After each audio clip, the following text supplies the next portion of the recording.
So the SEC officially dropped its schedule for 2024. We knew most of the games, we knew who was playing who, but now we know when they're happening and where they're happening. So let's talk about some of the positives and negatives that will come, especially towards the college football playoff.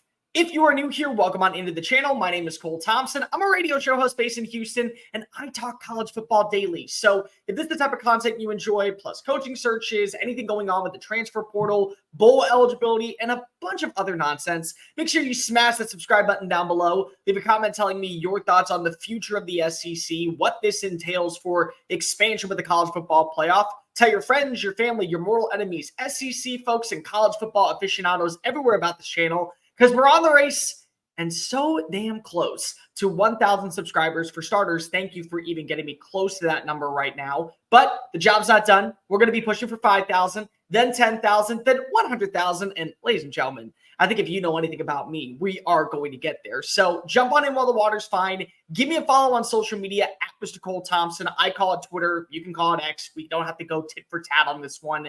But make sure you follow me there. That way the conversation of college football never has to stop flowing.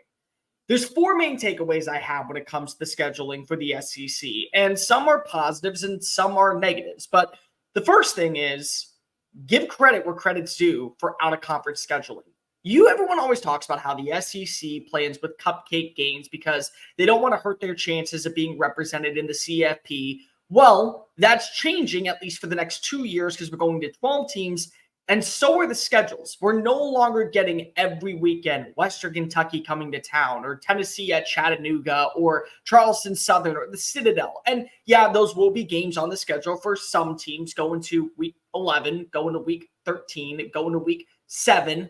But you also have better out-of-conference games. Just do me a favor and look at who the SEC is playing the first 4 weeks of the schedule. Florida opens up the year in Gainesville against Miami. LSU, they're traveling out to Las Vegas, neutral site location to take on USC. Georgia versus Clemson down in Atlanta. Notre Dame at Texas A&M at Kyle Field.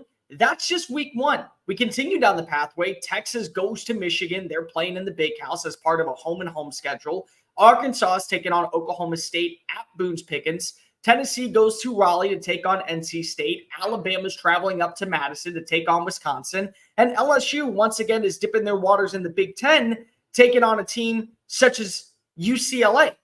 And this isn't to include other games like Florida taking on Florida State, Kentucky taking on Louisville. Of course, you also have Georgia taking on a team like Georgia Tech and a few other out-of-conference games that certainly will draw on eyeballs. So the scheduling already is boding well in terms of when we talk about the strength of what the SEC is, domination, physicality, and more importantly, just pure sustenance that carries the load. All of that's going to be on display. So those who are saying, well, the SEC is scheduling out of conference games that are just nothing more than a cupcake, I hate to break it to you, you're going to have to break that cupcake in half because of your mistakes are truly there. That's just the bottom line. The SEC is actually giving a care about its non-conference schedule. And I think that's a good thing because of now it leads to the argument about strength of schedule moving forward, especially when it comes to the other programs that are looking to make it into the CFP. Number 2, there are going to be some really good rivalries that are still renewed, but at least this year, in the brand new version of what the SEC is, where there's no more divisions, we're not getting rid of several of the more prominent ones. Everybody knew that Texas is going to be playing against Oklahoma in the Red River Showdown. They renewed the contract. They're going back to Dallas this upcoming year. So that was always on the table at the Cotton Bowl. But you're not losing games like the oldest rivalry in the South. You still have that matchup against Auburn. The third Saturday in October between Tennessee and Alabama will be alive and well on the third Saturday in October. And then you have the other rivalries that truly are relevant and truly do matter to the sport, like Tennessee versus Georgia, such as Arkansas versus Missouri. Those are things that are happening. And also, the schedule, I think, does a really nice job of planning things out where you don't have to play those rivalry matchups or those games back-to-back. It's kind of like a nice, easy pathway. So I actually applaud the SEC for doing that. They made sure that some of the biggest games will at least be around for one more year. And then when we get to the next conference scheduling realignment or what we're going to talk about when it comes to the divisions and how we want to repurpose the 3 rivalries versus the 1 rivalry and then do a rotating circle, those will be fine down the road. But at least next year, when we are paying attention to the SEC, we're getting the best matchups. We are still getting prime time real estate. And more importantly, we're getting games that we care about. That's a key for me. We don't want to lose the pageantry and what is the SEC. And one of the best games of all, in my opinion, is the third Saturday in October. The oldest rivalry in the South, in my opinion, still reigns supreme over some of the newer ones that we've created, like the Southwest Classic that takes place in Arlington between Texas A&M and Arkansas. Those are games that carry sustenance and shouldn't be disregarded in the future of the SEC. Those are the matchups we want to continue to see unfold because of what they mean to our sport. Same thing with the world's largest outdoor cocktail party. Same thing now with the Lone Star rivalry of Texas A&M versus Texas. Many people in the SEC don't understand this one. So as a native Texan, let me go ahead and explain this. This was alongside what college football fans would consider the Dallas Cowboys winning the Super Bowl. It took place on Thanksgiving. Everyone enjoyed a nice hot meal in the parking lot, whether that be outside of Kyle Field or going into Austin on the 40 acres. And then you went inside the stadium and it was chaos. It was pure euphoric chaos. And this was what the Egg Bowl has become for many SEC fans. So when you picture what happens on Thanksgiving night in Oxford or Starkville, you're getting that, but now in Kyle Field or at DKR. And that's a big, big, big testament, even though it won't be played on a Thursday. Shame on you, SEC, for not giving us what we wanted entirely. But I'm not going to go into too much detail with that one. Number 3, and probably the most important one, never count out what the schedule says. Because if we do this every single year, where we think on paper going into the season, this is what's going to occur. Oh, well, you play a bunch of no names, so you'll be safe. You'll be fine. You'll be able to just run the table. And lo and behold, congratulations to Georgia for doing that. But make no mistake, what was planned at the start of the year was not what Georgia got by November. They actually had a top 10 matchup against a team like Missouri. They had a top 10 matchup against a team like Ole Miss. Florida didn't give them trouble, but at least it was a more enticing game than I think many people expected. Same with Kentucky. And Georgia Tech down the stretch at least made things interesting in Atlanta. So your schedule is always going to change based off of what is brought into the rosters. You know, we're talking about a team right now like Arkansas. Arkansas potentially is losing KJ Jefferson, and Rocket Sanders has entered the portal, and they don't have help at wide receiver. And the offensive line is okay at best, and the defense has more holes in it than Swiss cheese. But we had these same type of conversations with Missouri last year, and now they're a game away from getting to 11 victories in 2023. Nobody, I don't even think Drink expected that to be the case. And he may tell you otherwise, like he says that Connor Stallions is on the other line of the phone, but I don't even think he believed 10 wins was plausible. And if he did, congratulations to him. So just because your schedule right now bodes well in your favor, perfect example, Ole Miss. It doesn't mean that if you don't add in the right players or injuries occur, things start to unravel, there's miscommunication on the offensive side, you find yourself looking at 7-5.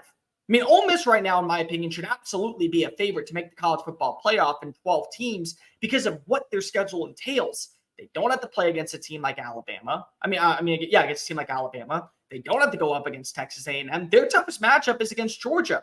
And I'm going to do a whole video on Georgia and Florida, so make no mistake, we'll get to those two teams in a little bit.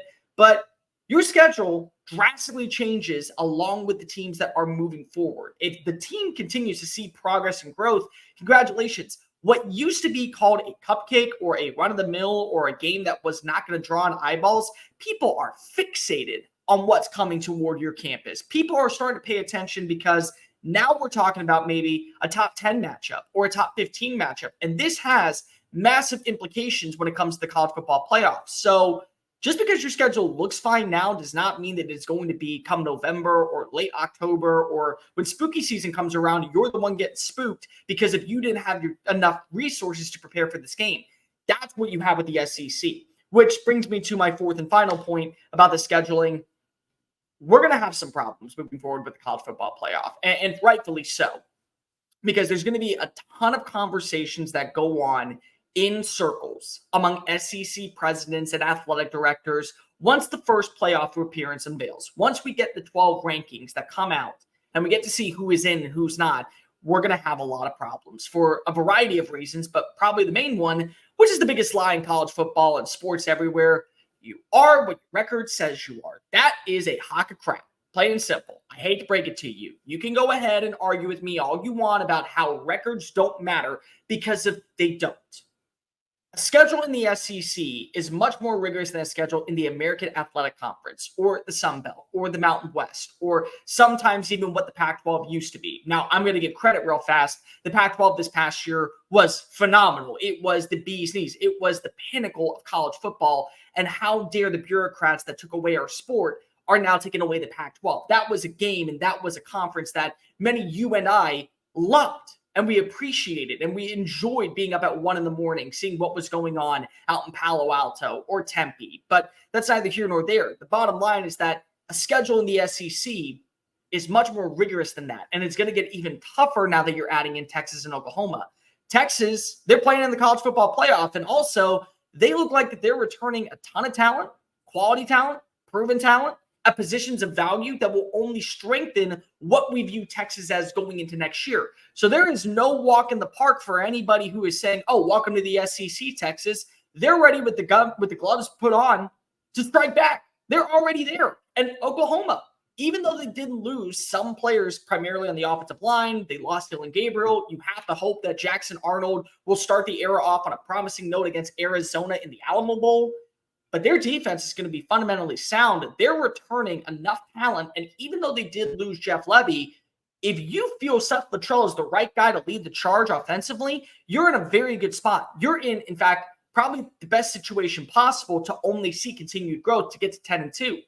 But 9-3 might carry a little bit more weight than it does in the ACC. 9-3 definitely carries more weight than what you would see at a Group of 5 school. And there will be some teams in the Big Ten that go 9-3 and are ranked higher than teams in the SEC. And there'll be teams that are 11-1 and 10-2 that find their way from the Big 12, from the ACC, from the Sun Belt, from Conference USA. And they're going to be in the running to make the college football playoff. And that's where we get to problems.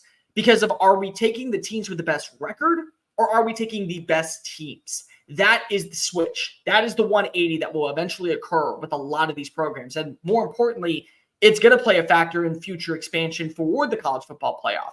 People think that the CFP is going to 12 teams for the next decade. It's got 2 years. It's got 2 years to figure this out. And if the SEC watches teams, say like Missouri and Ole Miss and Texas A&M and Tennessee, beat up on each other, cannibalize in the middle of the pack, and they go 9-3, and then we're looking at the records and we're seeing, well, we can't leave out Iowa at 10-2, even though their offense ranks 122nd. We can't leave out Wisconsin at 10-2, even though that their defense ranks 75th in scoring.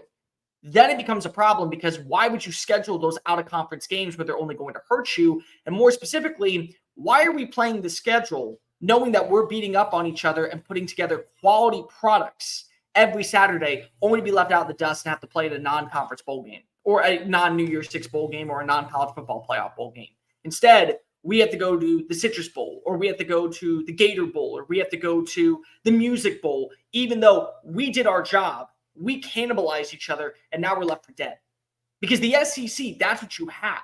You have teams that are more qualified and have a better resume, even with a few more losses on their schedule, than teams out there that don't. Like, that's the whole point of when it comes to the non-conference scheduling, is that you want better results, you want a better product. You also have to take in consideration the better the product, the better resume you have, win, loss, or indifferent. That's the bottom line here, people. So the SEC, the next 2 years are going to be in pretty big conditions of what we talk about when it comes to the future of college football playoff expansion. If you don't get more justification and you start seeing teams that get in favor of the SEC, so a 10-2 Ole Miss gets in over, say, an 11-1 North Carolina, or a 10-2 Missouri gets in over a 10-2 Miami, that's where conversations are really going to be beneficial for the SEC. And it might even lead to more conference expansion. But those are my main thoughts. We're going to do videos talking, of course, about Georgia's schedule, Florida's schedule. There's a ton that goes on in the world of college football. And much like that, I don't sleep. So don't miss any bit of the action. We're going to continue to talk about everything going on in the world of the SEC. But those are my big takeaways. And certainly, I think that the Big Ten is paying attention. I think that Tony Petitti and Greg Sankey are watching evidently about what occurs every single time that they take the field, because they're going to want pro bono, and they're going to want a little bit of accolades for scheduling a more rigorous conference and out-of-conference schedule. especially when you're adding in more teams and prominent teams like Texas, Oklahoma, Oregon, Washington, USC, and UCLA. Not run-of-the-mill programs that are just going to find themselves in the cellar for year one and many years to come in a brand new conference. Hey guys, thank you so much for watching that video. Don't hit the X button yet. Make sure you hit subscribe to keep up with all of our daily content found on Just Saying It and anything else that we post on this channel. Bye.